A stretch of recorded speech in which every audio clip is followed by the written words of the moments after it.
Dead bug.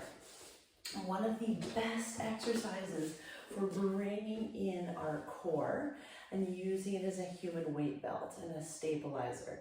So we want to make sure that our rectus abdominis muscle, where we have that linea elbow go down the center, is holding us together and maintaining neutral. It can also hold us together too much, so we want to make sure we find that proper balance. But the dead bug, you're laying on the floor. If you do have too much of a lordotic curve, you can roll up a little towel and place underneath that lower back. So we're just laying on the floor. We're going to bring those legs up. Okay, if you tend to feel your hip flexors, you're going to drop your heels in towards your bum. If you don't, then you can progress to having a little bit more weight on those abdominals and lower hip flexors by having the legs up. But if you feel too much hip flexor, okay, we want to drop those legs in nice and tight first to start. Placing the hands right at about the center or a little bit higher up from the center. Shoulder blades are back and down. And what we're going to do is we're going to do a dead bug. So you're placing pressure at about 60 to 70% of the resistance coming from the legs and the rest coming from the hands.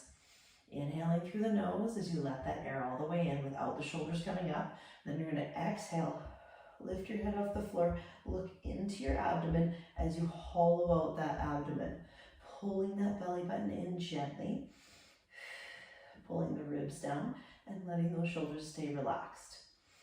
Inhale and exhale. 1, 2, 3, 4, 5. You might feel shaky on this. That's just the muscle getting used to that isometric contraction. Very important for fundamental core stability. You're doing 10 repetitions of this inhale, 5-second breath with that hold, progressing accordingly. This is about as far as we're going to go. Hold for longer and bring those shoulders up and keep them relaxed if you want to make that progression.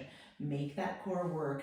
You don't want to feel lower back and you don't want to feel hip flexors or upper traps.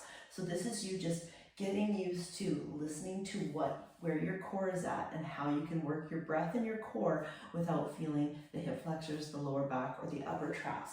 So take your time and make sure that every single move has that intuitive breath with it. So you're pulling those abs in with your breath.